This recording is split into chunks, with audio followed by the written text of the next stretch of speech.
How to make interior detailing enjoyable and fun. Hi, I'm Ivan. I'm Nick. And this is the DIY Detail Podcast. Today we're going to delve into making interior detailing more enjoyable. A lot of detailers love polishing paint, but when it comes to cleaning interiors, they get a frown. We want to turn that frown upside down. Well, it's not something that a lot of people think of as sexy, but it's super enjoyable, Ivan. And so we wanted to talk about strategies, tools, mindsets, anything that can help you have more fun. I think fun is kind of the name of the game for me, Ivan. Yeah, definitely. And interior detailing can be fun. Despite what a lot of people think, it actually can be fun. I enjoy interior detailing. I prefer polishing paint, honestly, but interior detailing is very satisfying because you get that transformation that we're all looking for. And when you sit in a clean car, it's just so much more enjoyable to drive. You know, when you see that little fuzzy dust on the dash, it's not a good thing to be looking at. And, you know, when you have that odd little smell in the car that shouldn't be there, et cetera, et cetera. So cleaning, one of the strategies to make interior detailing a lot more enjoyable is do it more often. And I know, what? I don't like interior detailing. You're telling me to do it more often? Yes.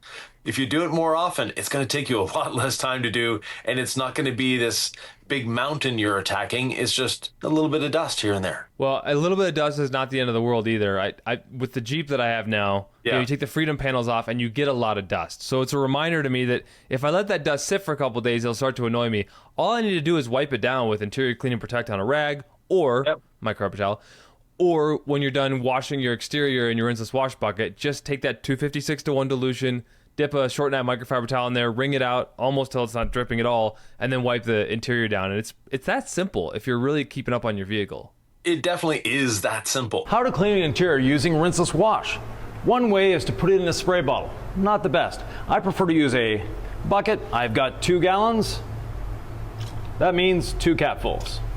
Mix it up. Then, using a low nap towel, wring the towel out. The more moisture you bring into the interior, the more moisture you need to remove from the interior. Once it's wrung out, use your towel. I like to fold it in 4s.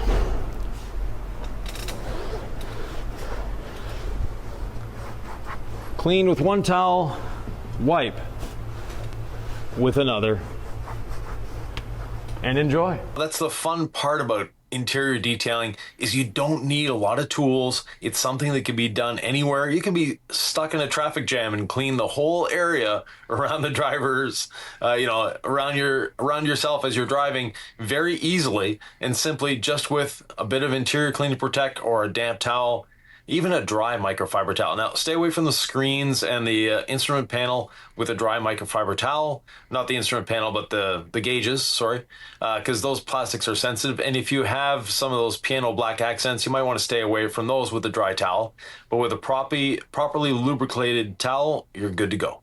Yeah, and if you're cleaning your vehicle in traffic, it's easy to accidentally honk the horn and do some things. So just be aware of that. I've tried to multitask many times.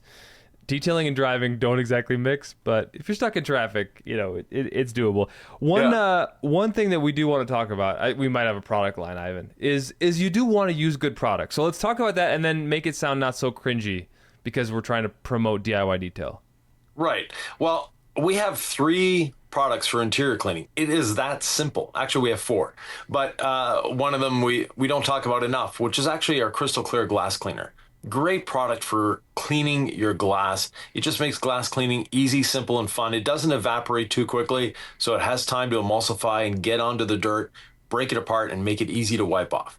But our first and foremost line of defense for interior cleaning is Interior Clean and Protect. It can be used on all interior surfaces, including the windows, actually. A lot of people think, oh, I can't use it on the windows. When we say clean and protect, clean is the first word, and it is a really, really good cleaner.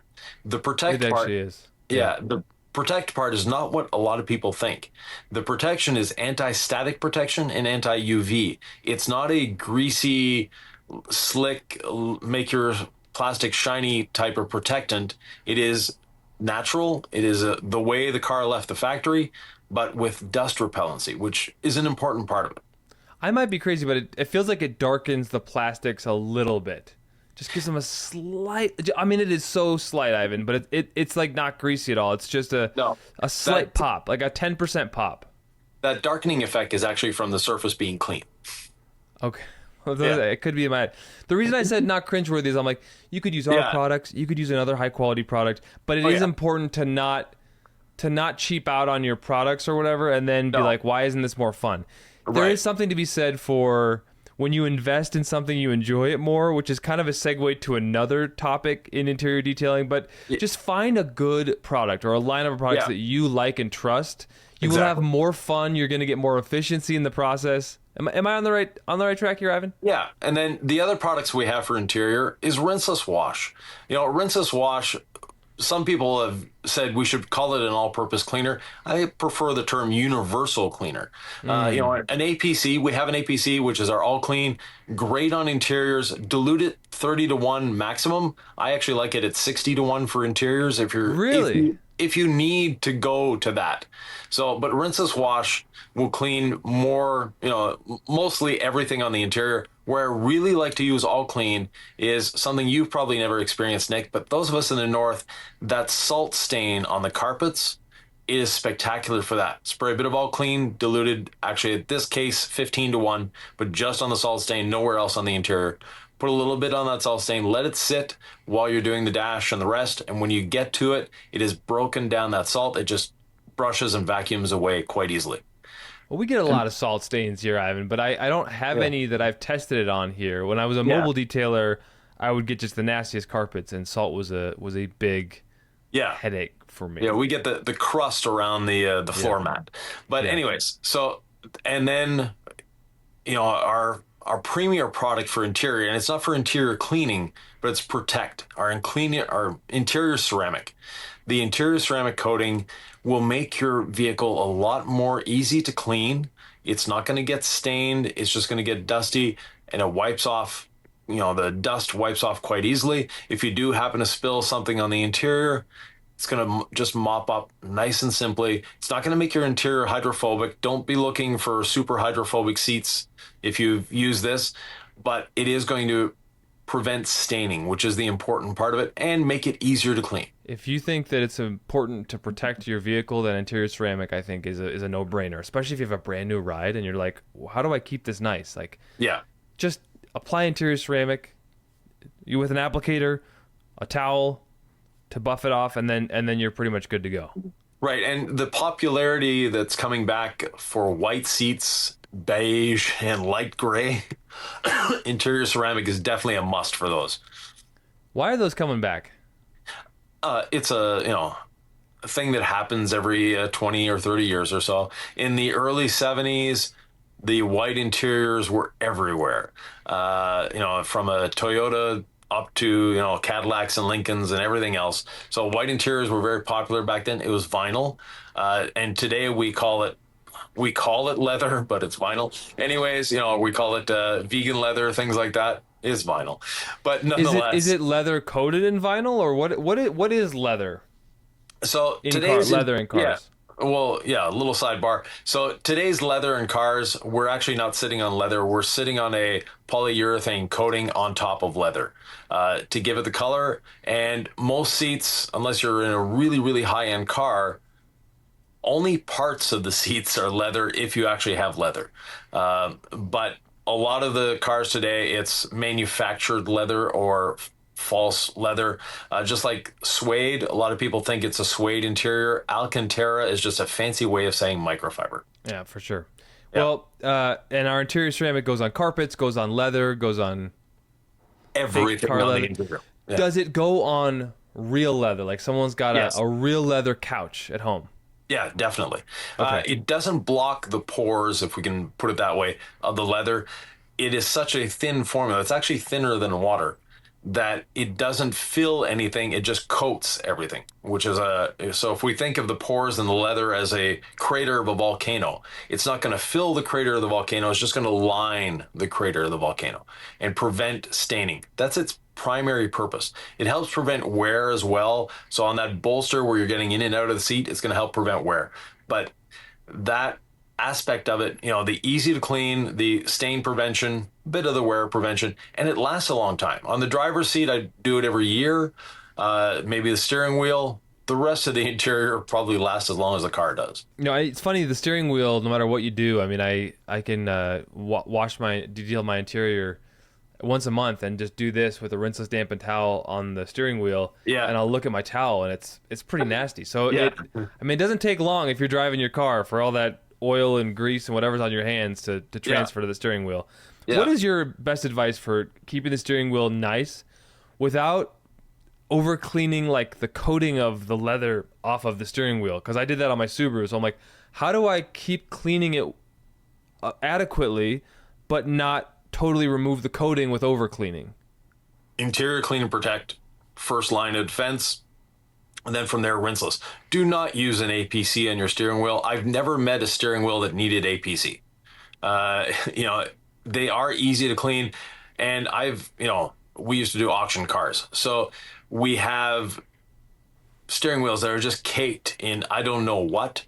And those are the cars that are a little less fun to do, but nonetheless, great transformations. We all know those, like the farm trucks. I mean, those steering wheels are full of gunk, like just craters on top of craters of just weird layers. It's weird. Yeah, you'd be surprised what a rinseless dampened towel will do, or interior clean and protect. A lot of people, the first reaction they get with interior clean and protect is they don't read or see the clean, and they go, wow, this stuff actually works really good as a cleaner. It's like, hello, yes, that's what it's supposed to be. Yeah. So those of you that have had that reaction, put it down below that, answer the question for the people that it actually is a really good cleaner. But that being said, interiors, one thing that can make them a lot more enjoyable to do is having the proper tools. And 100%. A lot of people think those tools, unfortunately, are the little brushes. The little brushes, for me, the first time I actually used one of those little brushes was in a video for DIY Detail. I owned many shops, been detailing for decades, had never used one of those small brushes, and other than making a video, probably won't use one again. But I like them in conjunction with some kind of forced air. Yeah. Because they can be gentle, and then the air they might dislodge something and the air will blow it away. Generally, I think they're overrated, Ivan. I like to have them around just in case. If I don't have one of those brushes, what I love, and this is one of the notes that I wrote down, is just, I wrote down spend money on tools. Yeah. It's not that you need to spend money on tools to get good results. It does make it more fun when you have an air compressor, when you have either a Tornador or a Vortex or whatever people are selling now, those Tornadic air guns. Yeah. Those are great on dog hair, carpets, or just a blow gun. I actually bought one on Amazon for about $100 recently, and it's a lot of it's a battery powered forced air. You can describe what it is, Ivan. It works pretty good. I've been thinking about doing a video on it. Do I love it as much as an air compressor? No. Does it work? Keep talking, Nick. I just happen to have one here. Because I was going to say, does it work as well as an air compressor? No. Am I fully done testing it? No. Do I have a vacuum to pair it with? No. So I'm just starting to get because I'm no garage kind of mobile detailing style now in my apartment parking lot. And I'm trying to approach it as what are the best tools? So I'm like, let me buy something here, let me buy something there. I still need a vacuum, because I think with that in my hand and a vacuum, I'd be a very satisfied interior detailer, because I too, Ivan, am basically after results and fun. That's why I got this tool. I'm like, I want to have results. I got this do the Jeep. I'm like, I got the Subaru. So you have that little gun. I mean, what are your thoughts on it? It actually works very well. I'm extremely surprised. And one of our DIY tubers did a video comparing a number of these little sprayers. This one's a Wolf Box. I bought the one Will recommended. This is one of the ones he recommended as well. Yep. And I haven't. It might need to be charged. But anyways, they're kind of loud. Yeah, they're a little loud, but they work phenomenal. They're just a great little tool to use. There's different tips that go on the end. So definitely something you want to look into if you don't have a compressor. As a professional detailer, having a compressor to me is essential. Not only for the exterior, but not only for the interior, but for the exterior as well. I prefer a compressor over a leaf blower, as an example, for drying the car, because I can pinpoint.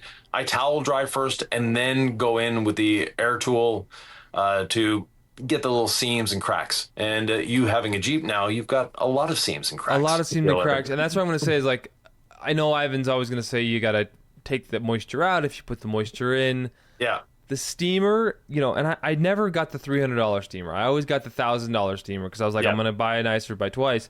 And those were good investments. They also have their, you know, wear and tear points. But having a steamer, you don't need a one of those little brushes. The thing with the steamer is it does have a lot of moisture. So if you're spraying a lot of steam into electrical tight spots, I don't know what's happening, you know, behind the panel, but it could be bad, right? So it's like having a steamer to work on the lower sections of your seats, like under the seats, like in between things, nooks and crannies. Like the steam does amazing. So if you invest in a steamer and you have an air compressor and you have good lighting and you have nice towels and interior clean and protect, like the world starts to open up for you in terms of possibilities. So it is more fun when you have the toys, Ivan. Definitely. Now, one thing you mentioned, towels. Having a good set of interior towels is very important. That to me is the most essential tool in interior cleaning, other than yourself, is having good microfiber towels. We have, unfortunately, it's out of stock right now, and we have a new version coming soon that is new and improved. And yes, we have changed our interior cleaning towel. That new and improved version, when they first come out, be one of the first ones to buy it, because we have a unfortunate tradition of selling out of towels. We buy a lot more than we think we're going to sell, and we get surprised every time. That being said, the new one coming out, plan for it. It's probably still 8 weeks away, but when we get it, we'll be doing a couple videos on it. It's just an amazing towel for interior cleaning, and there are a lot of different towels. I prefer a low nap towel for interior cleaning. I don't like the fluffy towels on interiors. So I don't either. What's the point of a fluffy towel for interiors? I used to use them. Yeah. Until I was converted by you. And now I would never go back. I mean, I like short nap pretty much all the time, except for like buffing coatings and polish removal as like my second. I still like polish removal with the short nap and rinseless wash dampened towel. And then I'll do like, I like the plush for my final inspection. Either the insurance after the leveling of coating, or I've leveled with a short nap to get rid of the polish residue, and then I'm just trying to remove it. Basically, short nap has very, very much taken over my detailing world. Yeah, the short nap is definitely, you know, it's not the fanciest looking, and it's not the plushest feeling, but it's the one that's going to do the most work. So that's why I like a short nap towel, Pearl Weave being my favorite.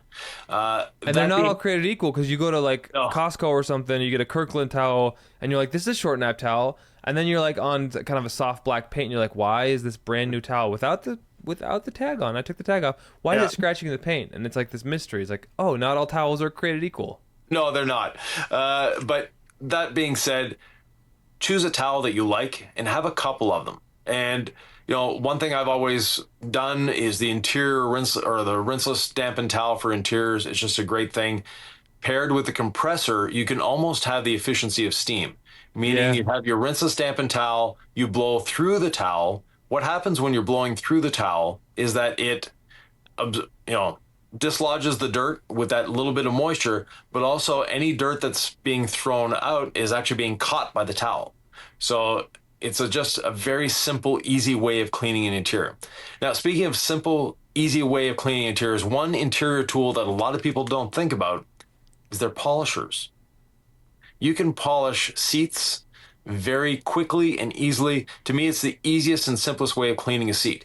If you have a leather or whatever you want to call it, a hard surface seat, leather, vinyl, vegan leather, whatever, a microfiber or a wool pad on a DA, and you just spray a bit of interior clean protect on the pad, not much, 2 sprays max, and then polish the seat. And you're not going to have to polish 20 or 30 times. It's not abrasive at all. It's actually less abrasive than taking a brush or taking a microfiber towel and scrubbing, because you're putting very little pressure and it's very quick. It's one pass, and your seat will be as clean as it will ever be doing it that way. If you have cloth seats, or if you're old like me and you have velour seats, not many people know what those are of your age group, Nick, but we used to have velour in cars. Tell me more. Yeah.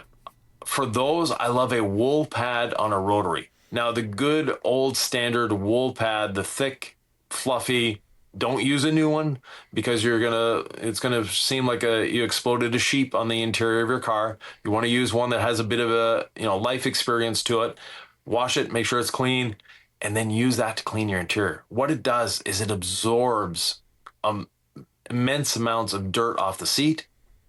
And so you put a bit of liquid on the pad, it dampens the seat and dries it at the same time.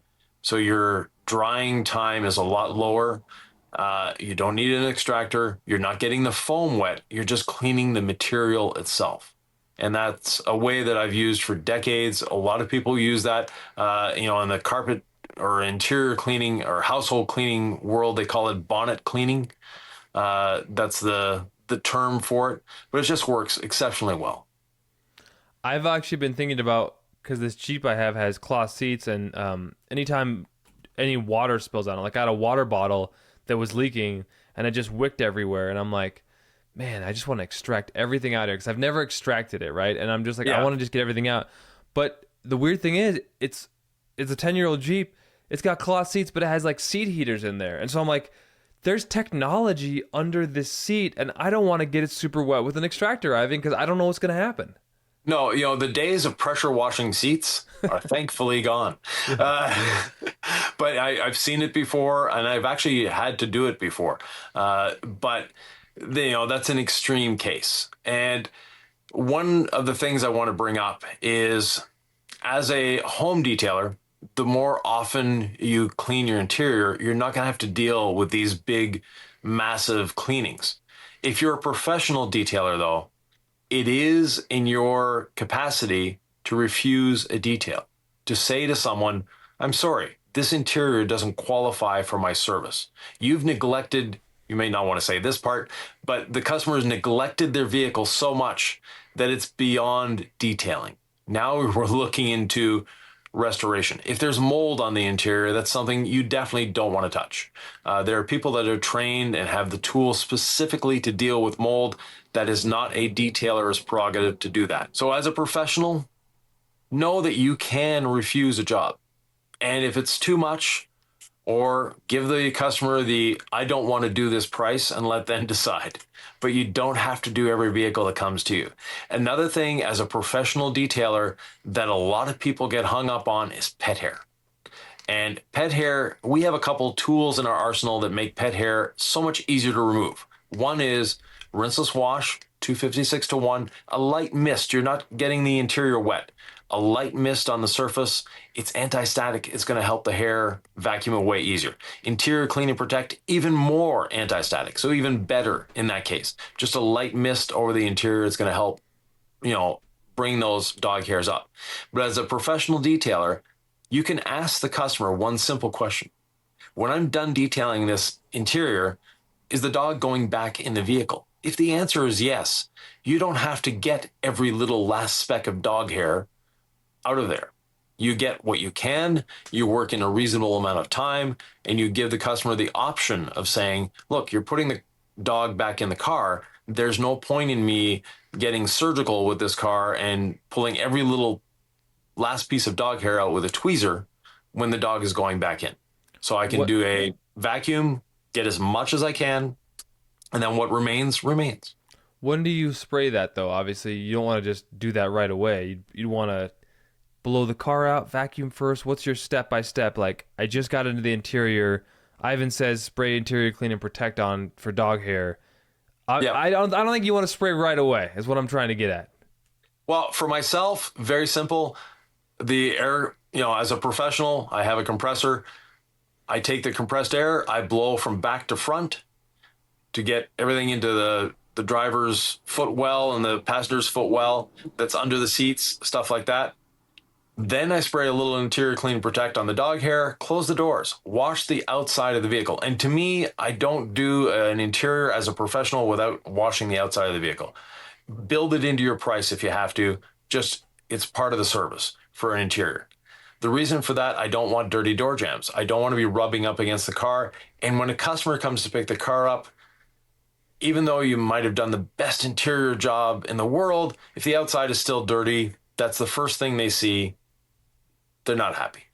But nonetheless, while I'm doing the exterior, that interior clean protect has its time to work and to dry, because we don't want to be vacuuming over wet.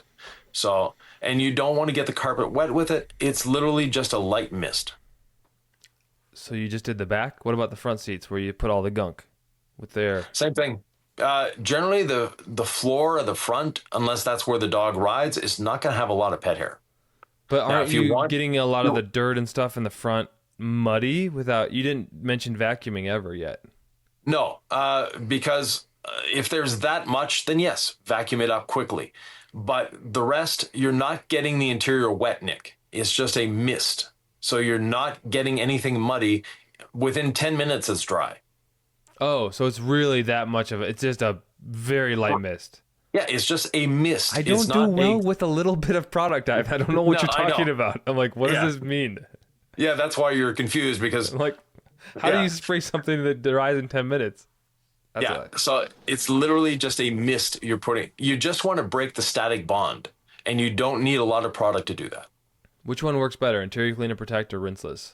Interior Clean Protect in this case works much better. Yeah. Now, other strategies to make interior cleaning fun is be methodical. Know where you're going, know what you've done, and don't go back over the same spot 20 times. So having a roadmap of this is where I'm starting, this is point A, point B, C, D, E, just follow that roadmap and always follow the same roadmap. And once you get used to that route, you'll be driving and realize, hey, I'm already home. You know, those of you that commute on a regular basis, you probably commute to work and not realize that you've gone this distance and spent this amount of time in your car simply because it is such a habit. And once you get into that habit, that it becomes a lot easier, a lot faster, even though it may not be faster. Your commute to work is an hour no matter what. But once you're used to that commute, once you're used to that route, it doesn't feel that long. And it's the same thing with interior cleaning. Once you have your map made out and you follow that map all the time, it's going to be easier, it's going to be simpler, and it's going to be a lot less taxing on your brain. What about vacuums? No one talks about them. They're not sexy. Should we invest in a certain kind? Like the ones that don't have much suction feel like a waste of money, but it's hard to know which ones those are. Yeah. Give me advice on finding a good detailing vacuum, Ivan, and how important that is. It's very important. In our shop, our vacuum was, several $1,000s, but it was a central vac that went everywhere in the shop. The other way of doing it, get a good quality shop vac. And one thing that people don't look into is the noise level of the vacuum. There are some very good, they're industrial quality, quiet vacs. I know DeWalt has one now, Rigid has one as well, that you may not be able to find in store. You'll have to order it online, but they're a quieter vacuum cleaner. They're a little more expensive, but it's worth it to not have that droning loud noise in the background. And when you're vacuuming, when you're blowing, please use ear protection and eye protection for that matter. Yeah, I think I had a Rigid that lasted me about 6 or 7 years. Basically, the duration of my detailing life, I had this one Rigid vacuum. So yeah. I think it's hard to speak for all vacuums ever created, but this is one of those that if you buy a nice one, all you're going to be doing is, I don't know, like cleaning it out, and it should just work for you for like hundreds of details. So if vacuuming something you think you're going to be doing a lot of, like you're going to be doing interiors and exteriors, I hate to tell people to spend money when it can be easy to just dump tons of cash into all these different products and tools, but a good vacuum is a big deal. Yeah.